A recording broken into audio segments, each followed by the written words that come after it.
Hola, bienvenidos. Hoy día vamos a hablar de la intervención de terapia ocupacional en los trastornos depresivos. Mi nombre es María Constanza Ormazábal y soy docente del área de salud mental. Y en este específico es del integrado 1 de terapia ocupacional. ¿Qué contenidos vamos a ver hoy día? Hoy día vamos a ver los contenidos del enfoque médico de la depresión, el enfoque psicológico, el enfoque ocupacional y el enfoque psicosocial. Entre ellos podemos ver los antidepresivos, algunos modelos propios de la terapia ocupacional, el modelo cognitivo-conductual y algunos modelos, como ya dije, psicosociales, que puede ser el de redes o el de acompañamiento terapéutico. Para partir vamos a partir con el enfoque médico. Y es importante saber que primero tienen que conocer o ya deben conocer el neurotransmisor llamado serotonina.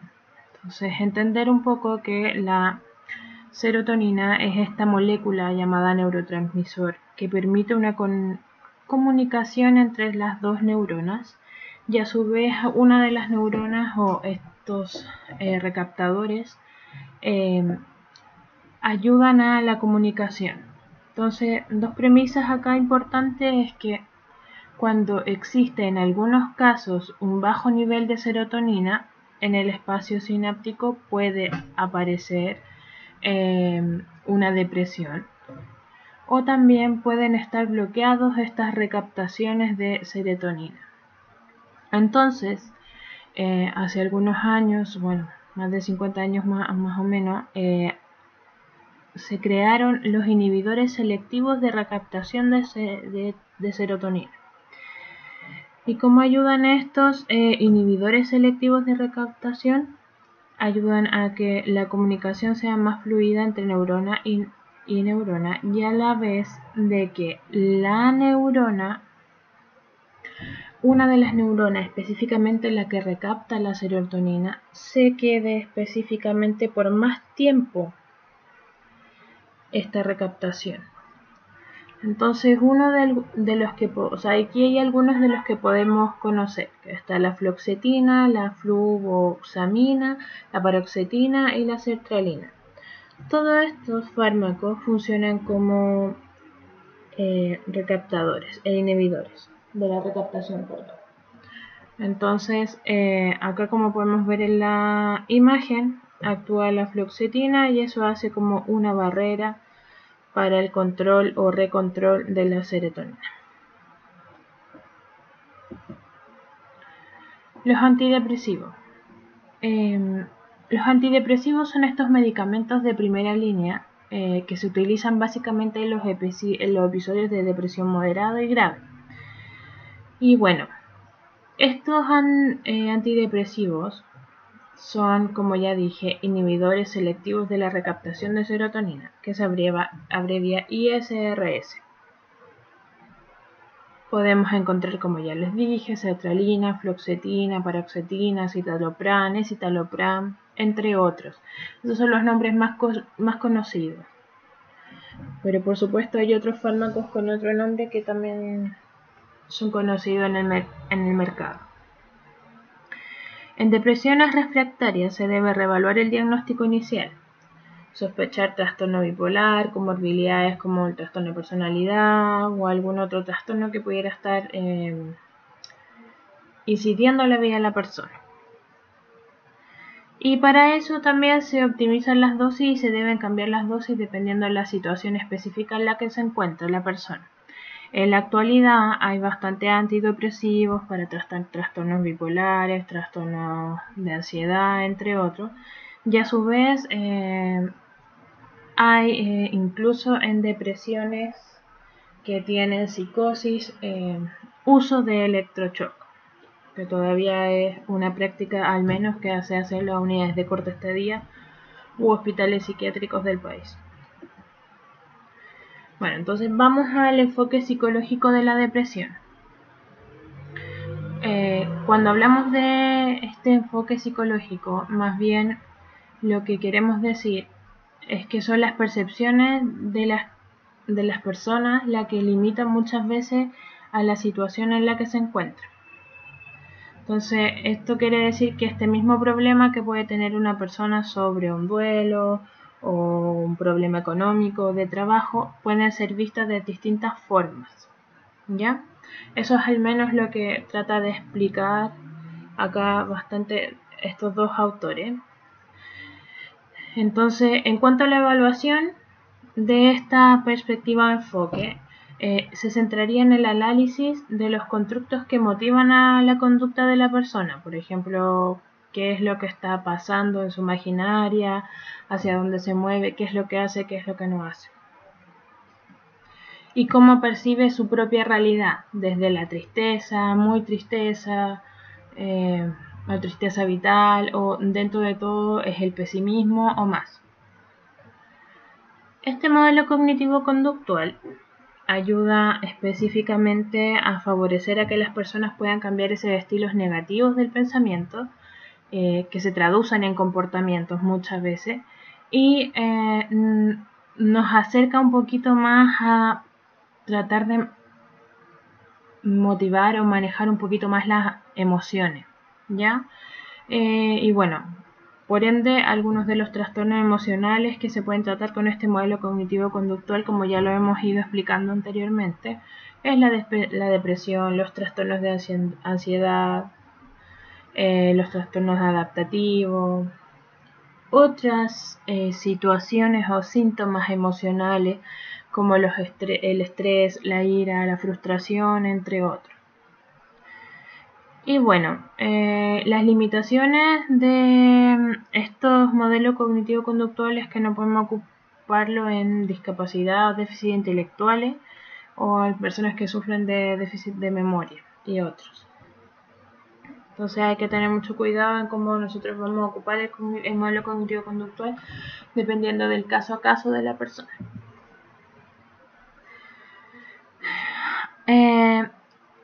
A raíz de esto hay supuestos teóricos. Entonces el supuesto A dice que el modo en que las personas estructuran cognitivamente sus expectativas y experiencias ejerce una influencia fundamental en cómo se sienten, cuál es su comportamiento y cuáles son sus relaciones físicas que tienen frente a esto. Otro supuesto también es que se pueden identificar las cogniciones de las personas a través de métodos como la entrevista, cuestionarios y autorregistros. Entonces ahí nosotros podemos ver tanto qué es lo que está pasando, pensando, cómo y además cómo está haciendo su comportamiento. Y también otro supuesto teórico habla de que es posible modificar las cogniciones de las personas, lo cual puede ser empleado para lograr cambios terapéuticos. Y eso se evidencia muchas veces, como ya se lo he nombrado en alguna oportunidad en las clases anteriores, que el modelo cognitivo-conductual no sirve tanto para los trastornos ansiosos, trastornos algunos de estrés, las depresiones, y en algunos casos logramos modificar conductas e incluso dejar el tabaco, dejar el alcohol, entre otros. Entonces, nosotros ya hablamos más o menos desde las distorsiones cognitivas, donde acá hay un ejemplo vivo de que podría ser, por ejemplo, cuando pensamos en lo catastrófico, cuando tenemos un pensamiento más polarizado, que puede ser tú, como dice ahí, tú o nadie, blanco-negro, extremizar un poco el pensamiento desde hacia dónde vas. Y bueno, en relación a lo catastrófico también es como una cosa pequeña a veces para una persona es pequeña y para otra es una catástrofe. Entonces hay que aprender a seleccionar y ver específicamente a través de la evaluación qué es lo que está pensando la persona y respetar lo que en ese momento la persona piensa. No siempre juzgar o pensar que se está ahogando en un vaso lleno de agua, como decimos coloquialmente, sin antes saber cómo se encuentra ella cognitivamente, qué es lo que está pasando o cómo es la realidad de la situación. Tenemos otras distorsiones también como el perfeccionismo. Siempre un pensamiento inflexible de cómo debería ser, de que yo lo hubiese hecho mejor, o hay personas incluso que se martirizan un poco luego de no hacer o de que no haya salido como ellos quisieran. Y ahí aparece también algo súper importante, que es la frustración. La sobregeneralización. Creer que ha ocurrido algo ocurrirá muchas veces, o tener este pensamiento de decir, ya, por ejemplo, acá dice nunca probaré, o nunca voy a salir de esta quiebra o de este estado. Otra importante característica es la culpabilidad, que es por lo general buscar la culpa en todo, incluso culparse a sí mismo por lo que hace o por lo que no hace en la realidad. También podemos hablar desde la lectura del pensamiento, creer saber lo que piensan los demás.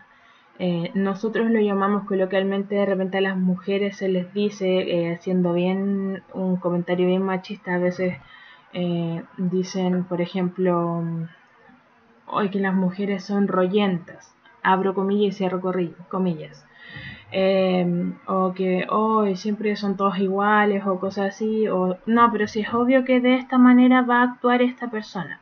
Entonces eso también es creer que tenemos un poco la lectura del pensamiento y pensar que son todos iguales, y esto que lo llevo como a lo coloquial, al tener este rollo, a estar siempre enrollada con lo mismo, sabiendo qué es lo que está pensando la otra o la otra persona. Por ejemplo, decir, yo creo que no me invitó al baile porque yo sé lo que está pensando, no quiere ir conmigo porque no le caigo bien. Una situación así, por ejemplo. La personalización. Pensar habitualmente también es muy similar a lo que pasa con la lectura del pensamiento. Habitualmente pensar que todo lo que sucede, que todo lo que le están mirando, lo que le están buscando, es en relación a la persona. Entonces, no es que tú no vienes a esta casa porque yo sé que es por mí, por ejemplo. O eso lo dices por mí, y muchas veces ni siquiera la conversación, el pensamiento o la realidad está relacionada con la persona. Y la negación, pues, tendencia a negar nuestros problemas, nuestras debilidades y nuestros errores. Entonces, antes de hacer una intervención, pensar en la persona, y antes de juzgar también muchas veces buscar por qué está actuando así, qué es lo que está pasando en ella, por qué funciona o piensa de esta manera, es una distorsión o no, cómo la puedo ayudar, explicarle muchas veces de qué se trata. Porque incluso estas distorsiones pueden ser traspasadas al vínculo terapéutico. Entonces hay que tener mucho cuidado con eso. Bueno, como ya dije, hay que evaluar estas distorsiones cognitivas, y es importante averiguar el origen del problema, cómo surgió, cómo evoluciona, de dónde viene, qué es lo que pasa. Ver también las variables biológicas, si tiene que ver con las horas de sueño, la situación actual de salud, falta de ejercicio, mucho ejercicio, algún consumo problemática, la alimentación, entre otros.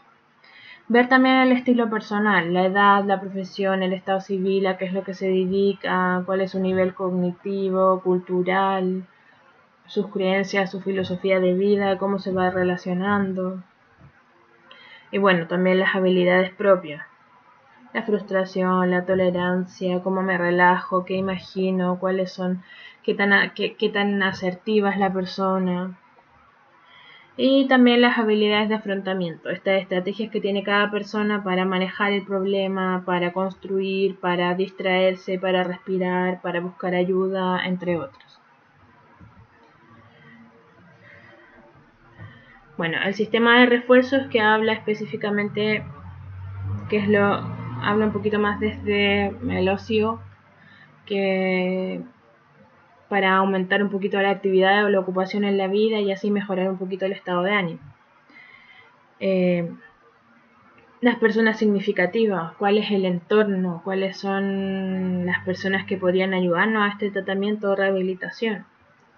Si ha tenido tratamientos anteriores, cómo ha sido, los ha terminado, los ha seguido, siempre deja por ejemplo, la persona siempre deja los tratamientos a mitades, cuáles son los factores por qué tuvo que terminar los tratamientos anteriores, qué fue lo positivo de los tratantes anteriores, de los fármacos anteriores, entre otras cosas.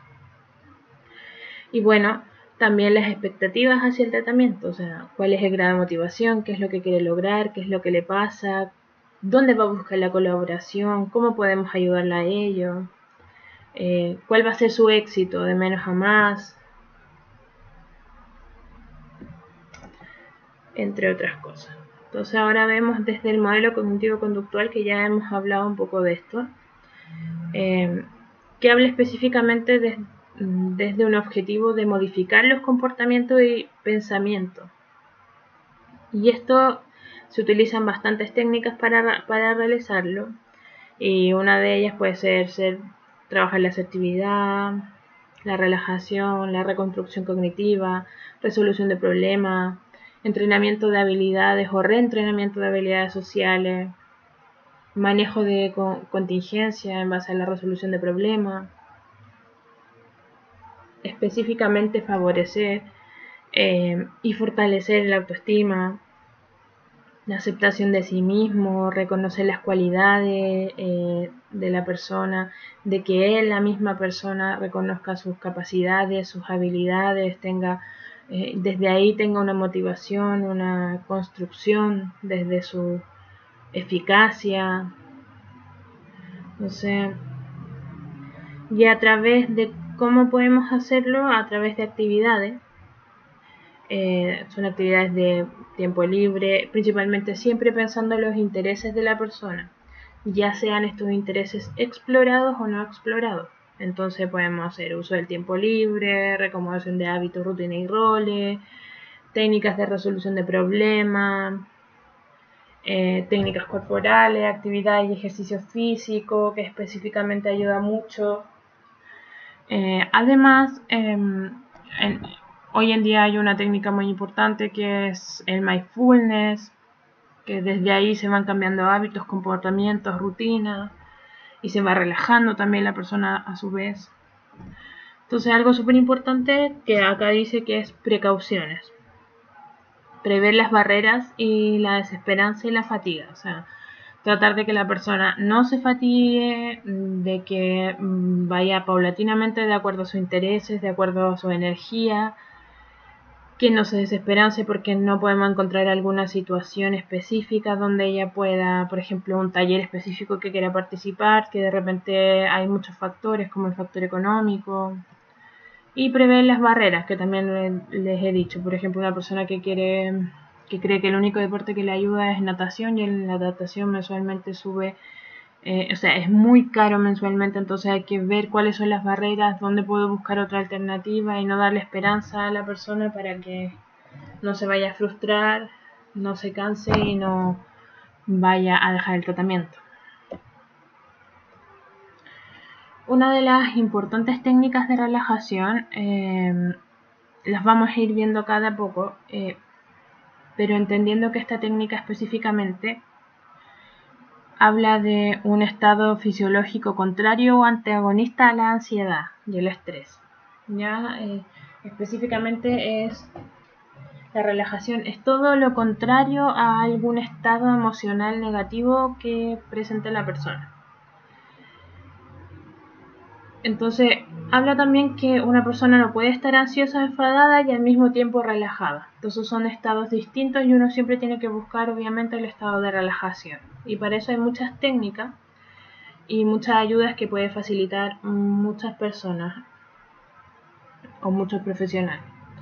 Este estado de relajación se produce una serie de cambios en el organismo que se dan durante el estado de la ansiedad. O sea, puede bajar el ritmo cardíaco, la presión, desciende la temperatura, ya solo si el estado de relajación se produce, porque si estoy en un estado de ansiedad puedo tener taquicardia, puedo estar con mucho calor, puedo tener problemas incluso estomacales y la respiración puede ser agitada. En cambio, si estamos en un estado de relajación, todos estos cambios fisiológicos van cambiando y se van desacelerando un poco. Entonces, Acá dice que puede ser de gran utilidad si se usa como instrumento de afrontamiento para controlar y manejar la emoción negativa. Estás con ira, estás con dolor, estás con ansiedad, viene un ataque de pánico de por medio, estás triste incluso. Entonces hay una técnica que me imagino que la deben conocer, que es este ejercicio de relajación muscular progresiva, ya que parte que es la relajación de Jacobson, por lo que se conoce, y esta técnica es fácil de aprender y es accesible en momentos de mayor ansiedad o de estrés, y es eficaz para controlar esta tensión que por lo general la tensión siempre carga muscularmente en nosotros, las personas. Este dolor o este enfado, la depresión, el estrés. Entonces, lo que va haciendo es que progresivamente se va buscando la relajación a través de los músculos. Entonces, vamos enviando esos mensajes de relajación. Por ejemplo, acá hay un ejercicio de relajación que es como uno de los más, en algunos casos, bastante ocupados. Entonces le pide a la persona que se ponga cruquillas, que se tense un poco, luego que se vaya sentando en la silla, que separe piernas, cruce brazos, flexione, gire la cabeza, luego otros movimientos, vaya moviendo hombros, dedos, manos, muñecas y así. Otra técnica bastante importante y buena es esta respiración profunda, que habla de la postura en cómo nosotros, primero cómo nosotros respiramos. Entonces, y también cómo nosotros lo hacemos de manera más bien diafragmática u abdominal, ¿ya? Entonces, se le pide a la persona que inspire suavemente por la nariz 3 a 4 segundos, inspire y luego se llenan los pulmones y como estómago y abdominales salen hacia afuera. Entonces, a esto se refiere con la respiración abdominal. En vez de cotidianamente yo subir los hombros, porque se elevan los hombros para cuando yo inhalo y exhalo, en vez de elevar los hombros, entonces en vez de elevar los pulmones, lo que hago yo es elevar el abdomen. Entonces botar y inspirar, exhalar e inhalar por el abdomen. Entonces esto se va repitiendo y la relajación se produce y tiene muy buenos resultados específicamente en los trastornos de pánico, en los trastornos ansiosos y más. A esto podemos claramente acompañar una meditación, una música tranquila y a lo mejor agregarle aromaterapia, prender una vela para que la persona logre un mejor estado de relajación. También esta técnica se puede ocupar incluso para ayudar a dormir. Acá hablamos de la inoculación y autoinstrucciones ante el estrés. Bueno, como ya hemos ido hablando, este estrés se produce cuando la persona percibe una demanda excesiva frente a ella, que, como dice la palabra, excede, valga la redundancia, a las capacidades individuales de afrontamiento de lo que le está pasando en ese determinado momento. Entonces, este primer momento de estrés nos ayuda a solucionar la situación de forma más efectiva, ya que el organismo reacciona para recoger esta información y la procesa, la interpreta más eficazmente, ¿ya? Si esta circunstancia se mantiene durante mucho tiempo, puede aparecer el agotamiento. Entonces, lo primero es que nosotros como que ocultamos un poco el estrés, pero después aparece el agotamiento. Y un periodo, como dice ahí, un periodo de estrés prolongado provoca estados emocionales negativos. Ansiedad, depresión, ira. Entonces, a la persona con todos estos estados emocionales le puede influir incluso en sus actividades, ocupaciones, en su desempeño ocupacional, porque le puede costar muchas veces prestar atención, va a tener olvidos, va a perder memoria, va a estar sensible hacia las críticas, a lo mejor va a estar pensando que todo es personal, se va a sentir incapaz, entonces va a dejar de reconocer sus habilidades y capacidades, entre otras cosas. Entonces también pueden aparecer en este mismo episodio cambios en la alimentación, en el comportamiento, incluso puede aparecer el insomnio. Entonces este es un procedimiento diseñado para el manejo, que se dice coping, de las situaciones productoras de estrés, ¿ya? Entonces el objetivo es desarrollar habilidades y destrezas que le permitan a la persona disminuir o anular la tensión y activación fisiológica, sustituir las antiguas interpretaciones negativas por algo más constructivo y pensamientos positivos para afrontar este estrés. Entonces, la misma persona se tiene que se tiene que dar instrucciones, ¿ya? Entonces, identificar situaciones estresantes y prepararse para afrontarlas en el futuro. Entonces, la persona se prepara frente a las nuevas situaciones de estrés, se prepara y se da instrucciones y se autocapacita frente a las situaciones vividas actuales de estrés. Y todo esto ayuda a esta disminución, ¿ya? Y así no va a estar la persona tan activa fisiológicamente, no va a sufrir taquicardia, dolor de cabeza, problemas en la alimentación, dificultad en el comportamiento, incluso en su desempeño ocupacional. Acá hay otra técnica también que puede ser el entrenamiento de la autoinstruccional. Ya se utiliza para modificar o contrarrestar los efectos de los pensamientos negativos, ya que interfieren específicamente con el diario vivir y con el afrontamiento de las situaciones de la persona. Entonces, estas son autoinstrucciones, que son pensamientos estructurados en palabras y no imágenes, para tener un pensamiento más positivo y estar un poco más relajado. Por ejemplo, una situación de entrevista de trabajo. El pensamiento negativo automático es: me pondré nervioso, fracasaré, no me van a escoger, yo no soy, no sé, a lo mejor no les va a gustar cómo anda vestido, etc. Entonces, esta autoinstrucción diría lo contrario: yo sé que puedo, voy a dar todo de mí, estoy preparado para este puesto, esto es lo que yo quiero, entre otras cosas. Entonces, en la inoculación del estrés se parte de la idea de que la situación estresante en la que se enfrenta la persona se conoce desde antes. Por ello existen ansiedad anticipatoria, como por el futuro. Y esta técnica surge efecto porque ayuda a actuar de forma eficaz y controlada a la persona. ¿Ya? Entonces estás enviando todo el rato mensajes o autoinstrucciones, automensajes de que te va a ir bien, de que lo vas a hacer bien, de que tienes que estar tranquilo, entre otras cosas.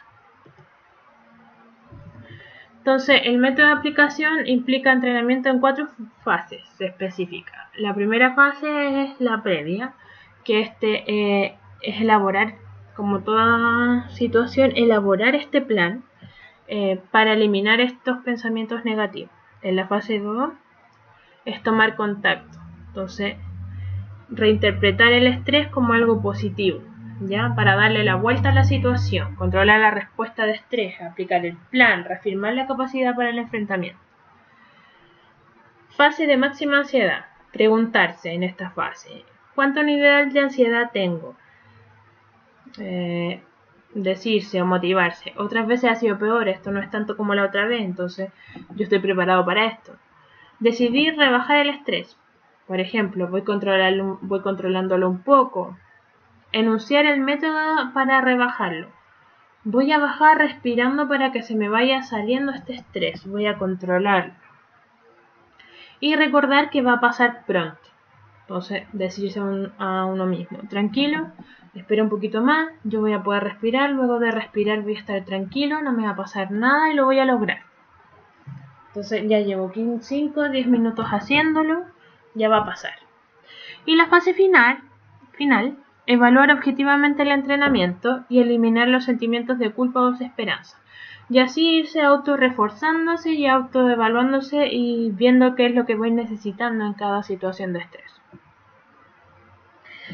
Acá hablamos de la reestructuración cognitiva, donde el terapeuta, mediante el diálogo con el usuario, identifica y hace visible las formas de que tiene de pensar y de ver las cosas.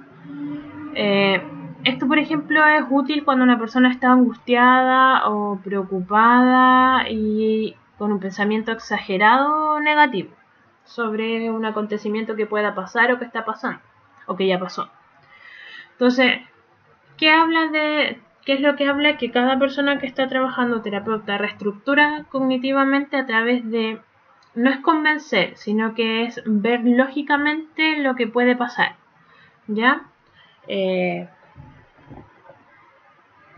Es más allá del todo va a estar bien, sino que es un optimismo donde se puede aportar al usuario una visión más equilibrada de lo que está, sucediendo, un poco más racionalizarlo, un poco más, temas que le preocupan, sin dejar de ser realista frente a lo que está viviendo, sin dejar de analizar también lo que le está pasando a él, analizar un poco de las desventajas que puede tener cada perspectiva, las ventajas que puede tener otra. No es tratar, insisto, no es tratar de convencer a la persona, sin embargo darle un poquito de claridad u otro pensamiento, para que pueda tener una amplia mirada a lo mejor frente a lo que le está sucediendo. Otra técnica puede ser la biblioterapia, que la literatura muchas veces ayuda a cambiar vidas, pensamientos, afrontar problemas, enfermedades, entre otros. Entonces el objetivo es promover un cambio de conducta cognitivo y emocional en una dirección normativa y bien establecida. Va a ayudar a la gente a entenderse y conocerse mejor, contribuir a que se den cuenta de que no son los únicos que tienen un determinado problema, que esto ha pasado antes, va a pasar y sigue pasando, ayudarlos a aprender estrategias de afrontamiento, promover la independencia, la autoayuda, ser un poco más positivo. El tiempo de administración mínimo, el profesional ha de proporcionar la mínima información para ello. Es una herramienta de uso fácil para el usuario, promueve el autoayuda y el crecimiento personal, y bueno, también ayuda cognitivamente. Igual hay que considerar las limitaciones, que igual hay una escasez de material bibliográfico, riesgo de encontrarnos con usuarios que tengan pocas capacidades o interés de la lectura, y en una enfermedad, una situación de salud mental o una situación de salud psiquiátrica grave, crónica, no existe evidencia de que tenga alguna eficacia. Acá vamos a hablar de la activación conductual y de la reestructuración de hábitos, que también es bastante importante. Esta técnica se utiliza principalmente en la depresión y consiste en analizar y modificar las conductas del usuario, de todo lo que está haciendo en la actualidad, de todo lo que le está pasando, la sensación que tiene, para remitir un poco o remitir completamente cuando las personas empiezan a hacer, cuando tienen actividades negativas, y cambiarla automáticamente por algo más gratificante y positivo para su vida. Aquí hay harto trabajo, por ejemplo, del terapeuta ocupacional específicamente para buscar ocupaciones, explorar actividades, porque así nosotros vamos a ayudar a que la persona evite la rumiación mental, este pensamiento constante, la culpabilidad, que la persona encuentre una actividad placentera. Muchas veces ustedes saben, en momentos como este, en cuarentena, por ejemplo, buscar una actividad, una manualidad para que la persona deje de pensar tanto, no se angustie tanto, no pase tanto en las redes sociales y más. Y bueno, esto por lo general se puede elaborar en planillas de activación semanal, ¿ya? Y esto se puede pactar, negociar entre usuario y terapeuta.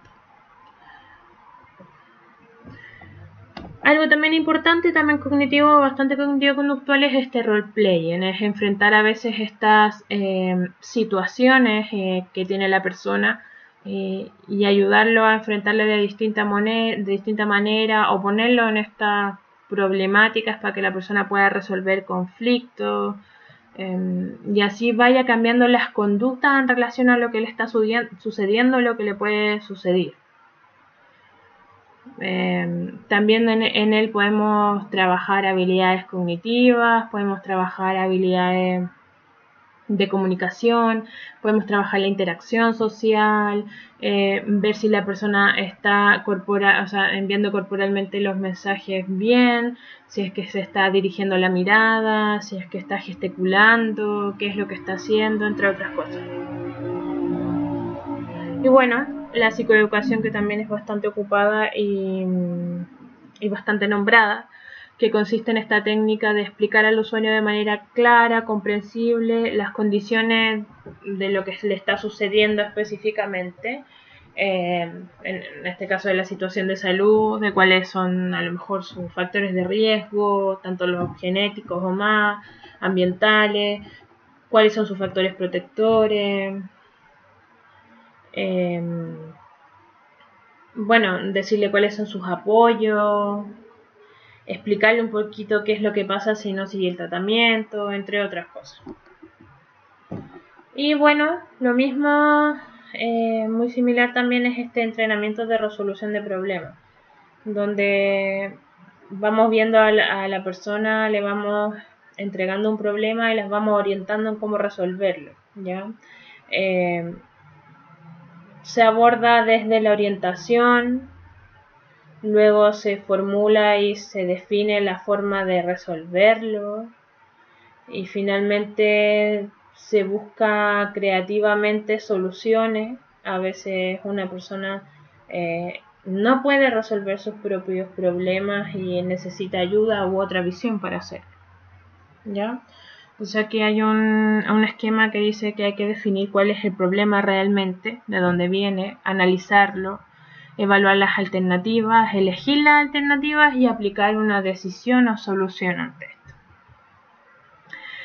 Bueno, ahora entramos básicamente en los problemas, básicamente en los modelos desde la ocupación propios de nuestra disciplina. Y uno de los más usados es el modelo de ocupación humana,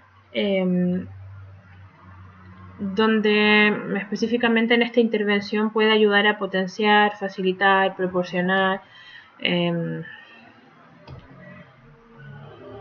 facilitar, ya dije, potenciar también y fortalecer la abolición y la habituación.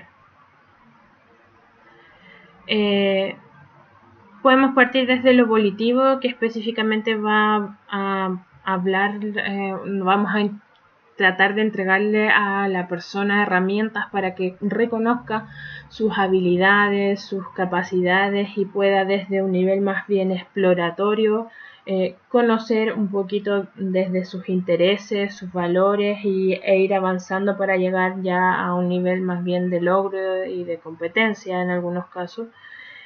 Y así desde sus intereses ir conociendo y validándose respecto de lo que va pasando en su proceso, porque lo ideal es que desde la ocupación, entre esta ocupación que interactúa con el ambiente, con la abolición y los demás, vaya la persona teniendo resultados frente a su situación de salud. Otro modelo es el modelo canadiense también, que habla desde esta espiritualidad o este motor de vida, donde las creencias personales, el comportamiento y todo van a darle como un poder superior de esperanza, optimismo, empoderarse para poder hacer las actividades. Y bueno, pueden haber terapias complementarias, y la persona puede decidir qué es lo que hacer, desde dónde ir, tratar de apoyar a la productividad, el autocuidado, el ocio de la persona desde su espiritualidad y desde su empoderamiento en el tratamiento. Otro modelo también bastante conocido, el modelo Kawa, que a través de estos dibujos que hace la persona y la interpretación que hace el terapeuta, se puede realizar una intervención, ¿ya? Y podemos ir viendo claramente cómo en el dibujo se van viendo sus obstáculos, se va viendo las cualidades, los valores, y se va interpretando desde lo que le hace más feliz, menos feliz, desde la infancia, desde todo, y ahí se va desarrollando este plan de tratamiento para que la persona vaya ella misma haciendo este constructo de su tratamiento. Modelos más bien psicosociales, podemos hablar desde los modelos de redes, donde en este tratamiento de rehabilitación podemos incorporar familias, empleadores, derivación a centros de apoyo, municipalidades, talleres desde la junta de vecinos, talleres de la municipalidad, grupos de apoyo, entre otras cosas, ¿ya? Y este modelo habla específicamente del apoyo social que presenta o que dispone la persona dentro de su mismo entorno, por así decirlo, y a su vez también que uno puede ir a explorar más contextos, ambiente, entorno, más redes. Y otro modelo más psicosocial es este modelo de acompañamiento terapéutico, donde se trabaja la vida cotidiana,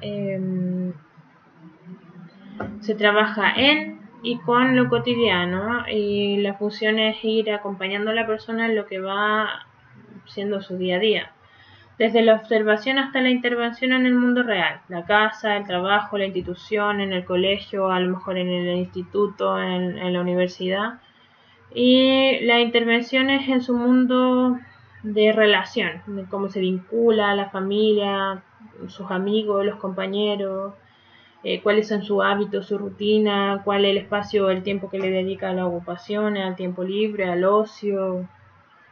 Es ir viendo específicamente qué va pasando con la persona, y presencia ocasional es que para los acompañamientos y ver qué es lo que puede hacer, ya cómo se puede acompañar, cómo se puede ayudar. ¿Qué actividades pueden ser de acompañamiento? Pueden ser actividades en conjunto con el usuario para fortalecer el vínculo en primera instancia, que eso por lo general en toda intervención es lo más importante. Tener algún vínculo, un grado de vinculación para poder seguir con la intervención. Hacer una intervención familiar, a lo mejor también con los compañeros, con los amigos. Tener harto espacio para la contención emocional si es necesario.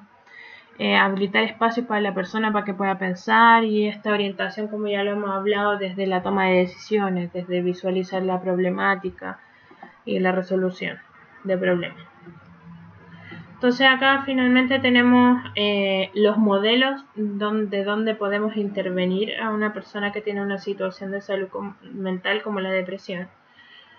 Entonces podemos desde lo médico, ya saben, con los psicofármacos, desde lo cognitivo-conductual, con las técnicas, ya desde la ocupación humana, con lo todo ya mencionado, hábitos, volición, intereses, causalidad personal, sentido de eficacia.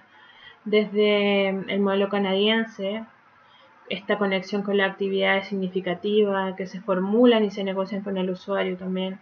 El modelo de redes, esta vinculación con el medio, con otras terapias, con otras personas, a veces incluso en la misma situación.